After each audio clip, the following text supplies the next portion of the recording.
Hello and welcome to episode 5 in this series of videos where I share my journey from corporate life through to running and owning my own business, William Hanna Limited.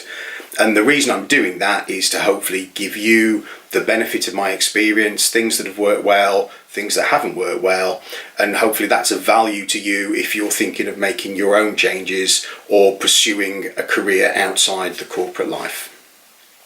So last time we talked about the Eureka moment. So I'd had this idea for a notebook with replaceable pages. And I'd done my kitchen sink prototypes and I'd had a play and I'd come up with various iterations and I'd settled on something that I thought was a product that I wanted to make. It sounded fun, it sounded interesting, it sounded a challenge. I'd never done anything like this before, and I just thought this is something that I want to invest a bit more time into. But before I really committed, I needed to stress test it. I needed to stress test this idea to make sure that it wasn't just going to be a colossal waste of time. And the first thing that I did was look into how I could see whether it actually had any mileage, and whether it had any legs, and whether there was a market for a really nice leather notebook with replaceable pages. And the step that I took was to do a little bit of research and find a seminar that was running in London. It was government funded, so it was a nominal fee, and it was there to help people who had ideas and wanted to turn them into a product or a business. And I trotted along and went down to London, which was lovely, and attended this seminar. And it was run by a guy who, quite frankly, was fantastic, and he had a lot of experience of helping people take their ideas and, through a design and manufacturing process, turn them into real products. And he'd even done it for himself as well, and so he had a wealth of experience to share. And in him sharing that experience, I was able to apply that to what it was that I wanted to do. And unfortunately, I left that with this this feeling that yes, I'd got something that I really wanted to put some time into, and I really wanted to try and make a go of. And so it was invaluable for that. So if you find yourself in the same boat, that you've got an idea for a product or a service, I think the first thing is to see if you can find a way to stress test it, and to see whether there are any seminars, whether there are any advisors. I'm sure all governments are looking to help businesses and entrepreneurship grow within the economy. And so there will be something out there. It could be local, it could be national, but there will be something out there to help you. So I came away from that session with this renewed sense of purpose, with this renewed belief that I'd actually got something. But it's one thing to have an idea that you think is now fairly valid. It's a complete another thing to turn it into a real product and a real business. And the phase that I then went through was probably 2 or 3 months long, and it was just a whole load of research. It was evenings, it was daytimes. I was trying to build my coaching business, but I was, had this feeling that this was something that could be a replacement for that coaching business. So I was looking into, leather manufacturing techniques. I was looking into ways that you could manufacture the rings that hold the paper in.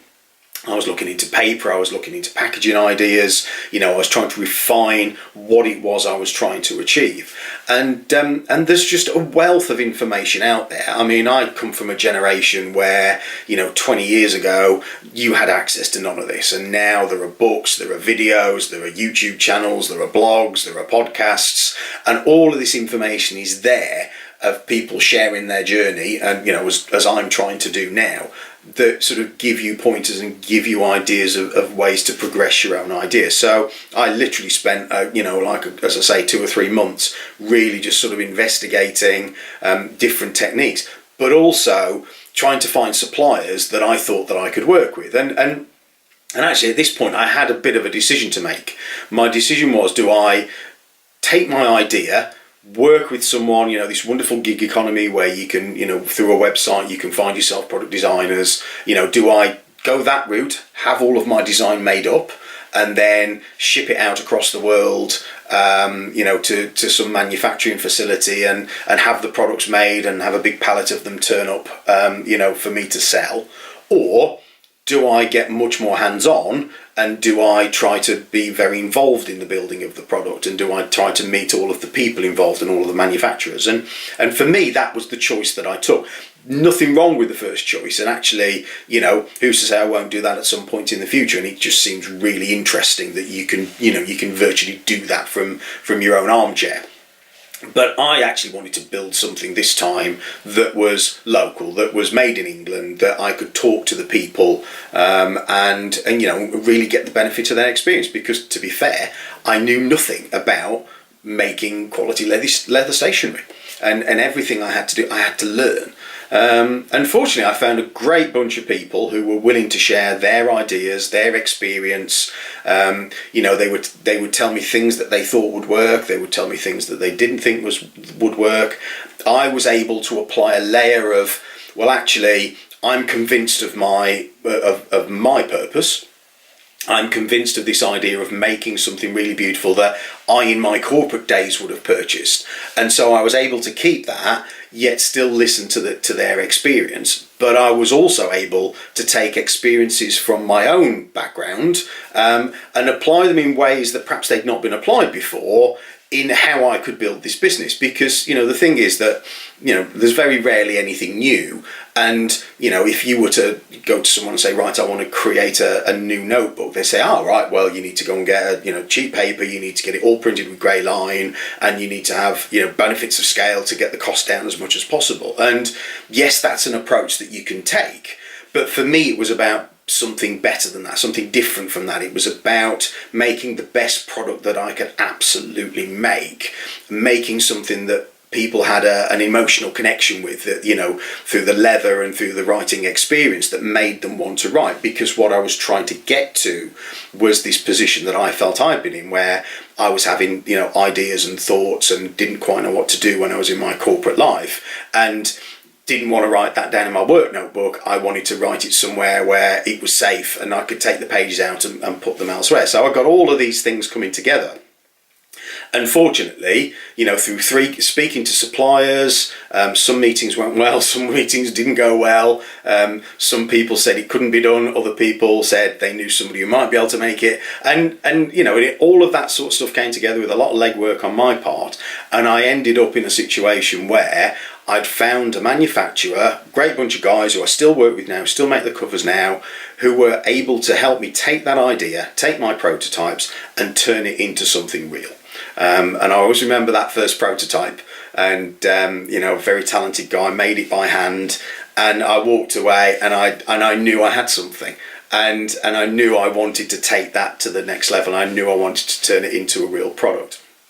So all of that process, all of that came from legwork and research and hours of ideas and writing and notes and watching videos, and that's available to everybody. So if you've got an idea and you want to turn it into a business, or you've got an idea that you want to turn into a product, I'm sure that all of these resources are available to you. It could be seminars that you attend. It could be, speaking to potential suppliers. It could be an awful lot of legwork and watching videos. But, there is, as I said before, there's nothing really new. And therefore, there is a path that you can look at, not necessarily follow, but you can certainly look at for clues of how you might want to take it forward. One of the things that I did, I had this very clear vision in my mind of what I wanted to achieve and what I wanted the end product to be like. And I was able to put myself in the role of consumer as well as role of person making the product. And I was able to sort of say, well, I wouldn't, with my consumer hat on, I wouldn't like that. And so that bit didn't go forward. But I also listened to a podcast series on iTunes, and it's Seth Godin, and it's called The Startup School, and I think it's still available. And it was absolutely fantastic. It just really helped me to clarify a lot of the ideas of the way that I wanted to proceed and the way that I wanted to do business. and so all of that followed through. You know, I'd got my prototype, I used it, I loved it, I showed it to a couple of people, they thought it looked interesting, and then I moved to the stage where we took that prototype and turned it into a sample production run. And I had 20 notebooks made. They still had the elastic at that point, and they had no branding pin, but fundamentally they were, you know, very similar to the notebooks we're selling now. And I had a set of samples made, and I gave them out to friends, I gave them out to people whose opinions I trusted, and I asked them for their feedback. Some of it was positive, some of it not so positive, some of it influenced the way that the product was made. And I also, you know, I ditched the elastic because I just didn't feel it added anything to the notebook. And in fact, I think it would take things away in years to come as the elastic started to fail and the rest of the notebook was still beautiful and the leather had aged and the engineered steel rings would still work. And so I ditched that. I added in the branding pin, and I refined that process. So that's really how I took my Eureka moment, went through the whole seminar idea to stress test it. I went through all of the research and all of the meetings and all of the strategies and clarified my vision, clarified what it was I wanted to achieve, tried to find people who could help me to achieve that and help make the product that I wanted to make. And then I had some small run samples made so that I could test this physical product out. And that's where I'm going to draw the line on this video. I'll leave it there, because next time I'll talk about how we went from samples into full-blown production run and some of the things that I learned along the way there. But I think for now I'll leave that. And really I just wanted to hope that, you know, you found that of value. Hope that you've learned something that perhaps you didn't know before, that might be of value to you in the future. If you like the video, if you think there's value to it and there might be value next time, then please subscribe, and then as soon as I post it you'll be made aware of it. And if you know someone who's talking about this, who's talking about wanting to leave their corporate life behind but not quite sure how to go about turning something into reality, then maybe you can send them along this way as well. So just to say thank you very much for watching, and until next time, I'll speak to you soon.